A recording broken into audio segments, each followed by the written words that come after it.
कि आप इस फैसले को किस तरह देख रहे हैं कि गुज़िश्ता रोज़ वज़ीर आज़म साहब ने हल्फ उठाया, फ़ौरन उन्होंने एक इजलास बुलाया वज़ीर आज़म हाउस में। सर, ना अभी तक काबीना का कोई फ़ैसला हुआ है, ना हमें मालूम है कि वज़ीर ख़जाना कौन आ रहे हैं। वज़ीर आज़म साहब ने ख़ुद ही मीटिंग को चेयर किया, कुछ पार्टी के लोग बैठे थे, कुछ ब्यूरोक्रेट्स थे, कुछ प्राइवेट सेक्टर के लोग थे।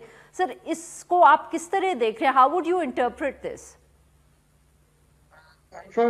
इसका मतलब बेसिकली ये है कि आई थिंक जो नए वजीर आजम साहब हैं शहबाज शरीफ, वो मईशत को टॉप प्रायोरिटी दे रहे हैं।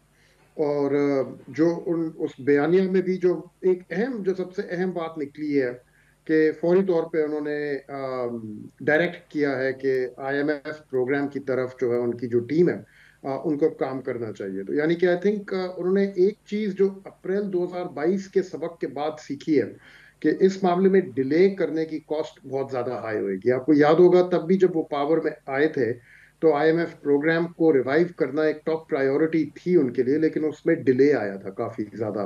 तो अप्रैल में जो काम शुरू हुआ था जिसको मई या जून में खत्म हो जाना चाहिए था, वो आगे जाके अगस्त में हुआ इंस्टेड।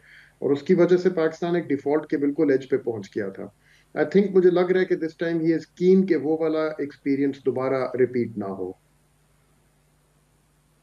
बिल्कुल ठीक। और सर, ऑब्वियसली कुछ लोग बहुत कयासरा इस बात पर भी कर रहे हैं कि साग डार साहब गुज़िश्ता रोज़ के इजलास में मौजूद नहीं थे। राइट। हाँ, नहीं, आई थिंक ये काफी लोगों ने नोट की है ये चीज कि उस मीटिंग में जो लोग मौजूद थे उसमें जैसे मोहम्मद औरंगजेब साहब साफ नजर आ रहे हैं।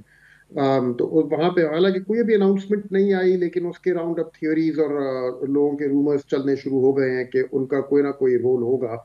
अगर मिनिस्टीरियल रोल ना हो तो किसी और कैपेसिटी में, सम वेरी सीनियर सर, ये कैपेसिटी। जो हबीब बैंक लिमिटेड से जिनका ताल्लुक है, जी हाँ, औरंगजेब साहब, प्रेसिडेंट अब है वो उनका हबीब जिक्र कर बैंक, रहे हैं जो। उनका।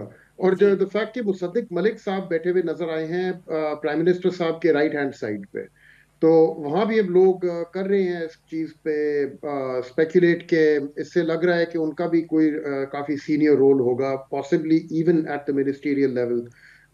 अगेन कोई चीज अभी सामने आई नहीं है, लेकिन बहुत लोगों की नजरें उस मीटिंग में जो लोग मौजूद थे और जो नहीं मौजूद थे इन दोनों चीजों पे है। तो जैस डार साहब एब्सेंट थे, ये चीज नोट की गई है। और शमशाद अख्तर साहिबा एब्सेंट थी। तो ये भी चीज एक नोट की गई है। And I think we are waiting to see कि प्राइम मिनिस्टर साहब का क्या फैसला होगा।